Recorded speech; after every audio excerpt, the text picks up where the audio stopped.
A man is forced to confront his unresolved trauma when his fiancée begins behaving like his recently deceased mother. Alone in her house, an elderly woman named Tracy collapses. After her cremation, her son, Emmett, collects her ashes. Meanwhile, his fiancée, Anya, is writing in her journal but feels creatively blocked. When Emmett returns, he offers Anya his late mother's earrings.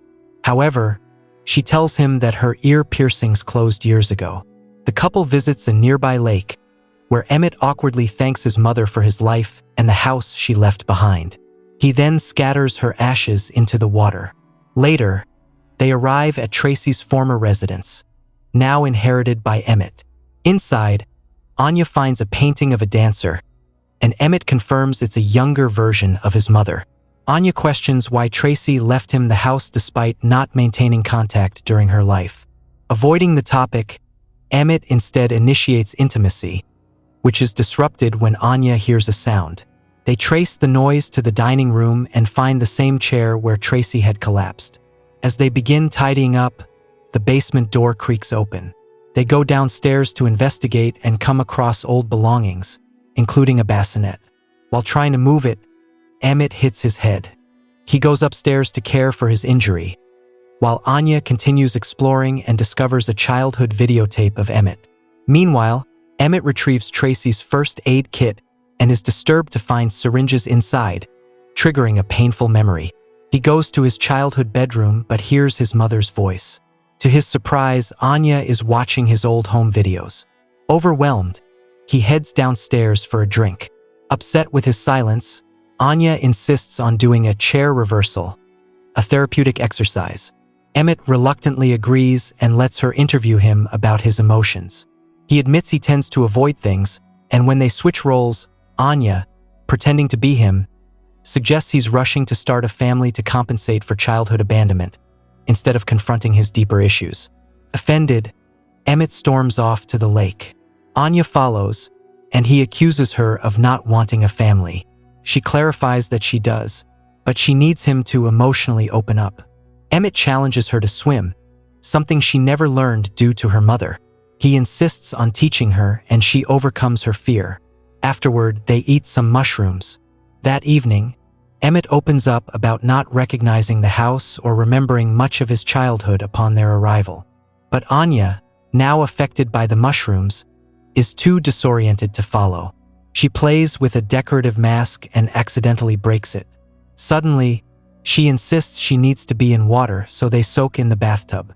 Things turn intimate, but she abruptly stops, claiming to hear a whisper. Later, Anya begins another chair reversal, pressing Emmett with questions. When she brings up Tracy's abandonment, he becomes defensive. She asks why he wants a family, and he says it's because he loves her. She insists it's really about his mother. Anya then impersonates Tracy, declaring that Emmett blames himself for being left behind. He erupts in anger, prompting her to walk away. Horrified, he finds her dancing outside before she collapses. He carries her to bed and later hears his mother's voice again. In the dining room, he sees a silhouette calling to him. The next day, everything seems normal again. Emmett gathers Tracy's portraits from the basement to donate. When he goes to grab his car keys from Anya's bag, she snatches it away. The doorbell rings. It's a neighbor named Bill, who offers Emmett a ride into town. After running his errands, Emmett jogs back and notices the previously broken mask has been repaired. Anya is now calmly smoking in the dining room. When he criticizes her for smoking, they argue. The pizza she's reheating burns. She serves it anyway, but Emmett grows uneasy with her changed demeanor. She comments on his posture and calls him "my little wild thing." That night, Emmett tries to accept her strange behavior, assuming she's role-playing to prove a point about his unresolved feelings. She again claims to be Tracy.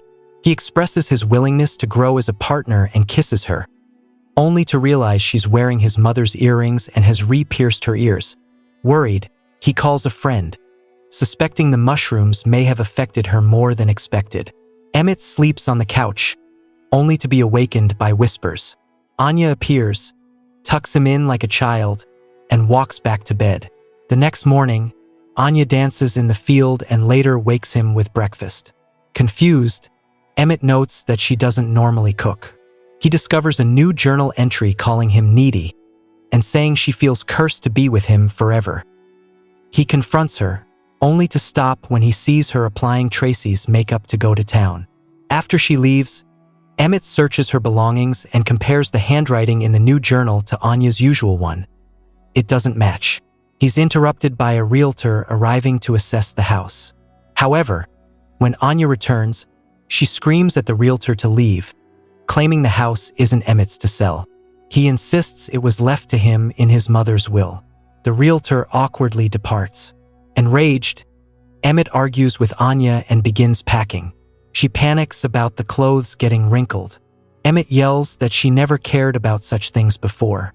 Determined, he prepares to take her to her mother's place. But Anya declares that this is her home now and storms away.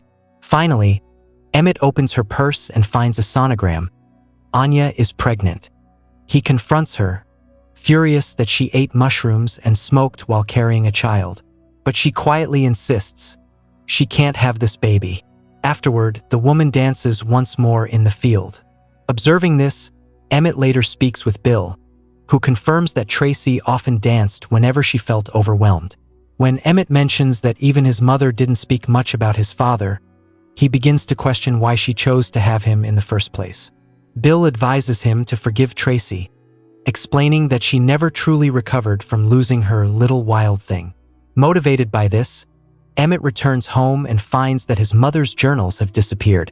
He confronts Anya, accusing her of reading them to manipulate him into facing unresolved emotions. In response, the woman calmly presents her own journal and asks him, "Who is Anya?"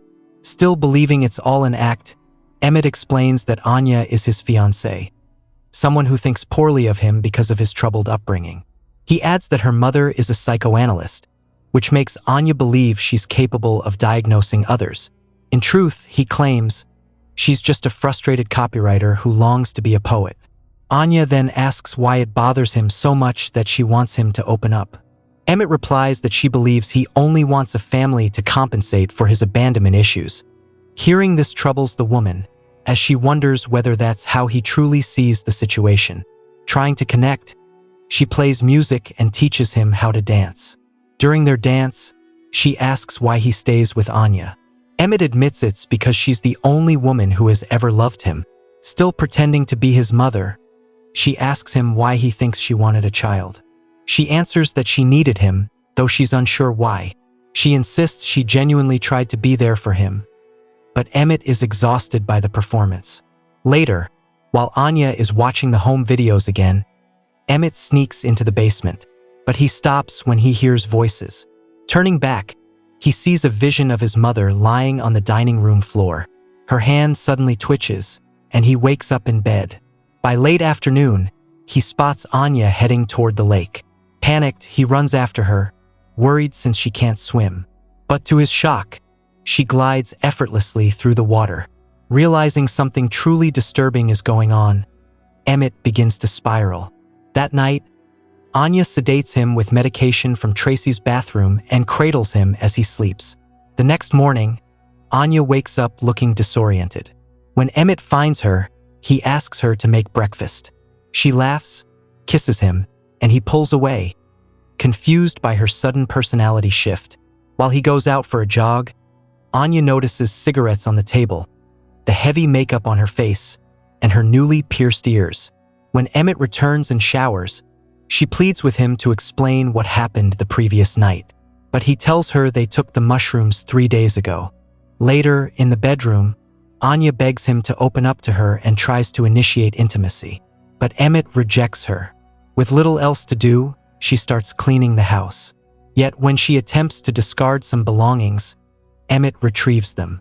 Frustrated, Anya drives into town on her own, while Emmett stays home watching childhood tapes and ignoring the realtor at the door. Soon, Anya returns and finds her fiancé enjoying his mother's old vinyl records. He uses the opportunity to teach her to dance, mirroring what she did for him days earlier. But when he inspects the breakfast she bought, he's disappointed. After he leaves the room, Anya notices the sonogram lying on the couch. She confronts him while he's repairing the bassinet they previously discovered. She convinces him to do another chair reversal to sort through everything. Emmett says he doesn't know what's real anymore. Anya believes he's upset over something she did while under the influence. When she asks what she might have done, she guesses that she impersonated his mother. She then admits that she's terrified of becoming a mother herself. Emmett thinks it's because she fears motherhood will interfere with her poetic aspirations. He points out that Anya's mother abandoned her when she failed to become the great poet she dreamed of being, making Anya believe she can't provide a child with a mother's love. In tears and visibly shaken, Anya asks if he looked at the sonogram, which apparently shows there is no baby. She's unable to get pregnant. But Emmett recalls that she said the exact same thing the night before. In a frenzy, Anya digs through her luggage for fresh clothes, while Emmett begins reading from her new journal. She insists she didn't write what's in there, emphasizing that the handwriting doesn't match hers. Nonetheless, he accuses her of faking everything that's happened over the past few days. Their argument escalates into screaming. When she refuses to admit to any deception, Emmett locks himself in the bathroom, threatening to burn the journal. Anya begs him not to, saying it contains 2 years of her life. But when he finally opens the door, she finds the pages reduced to ashes.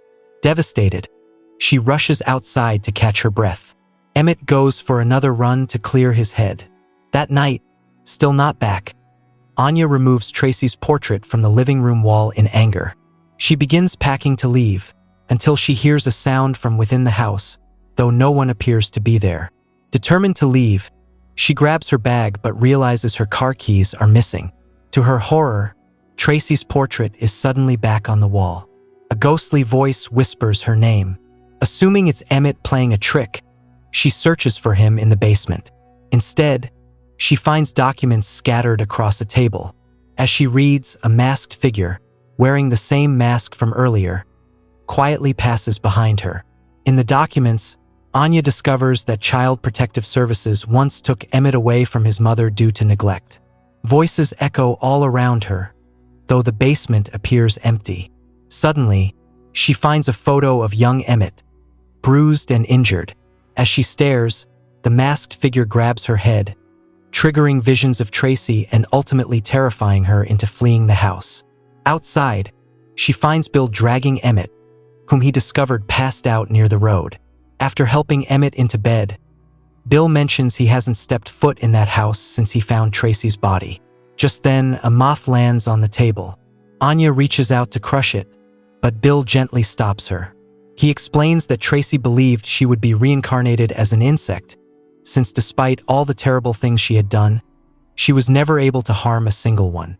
He then admits that he and Tracy once tried being together, but their relationship didn't last.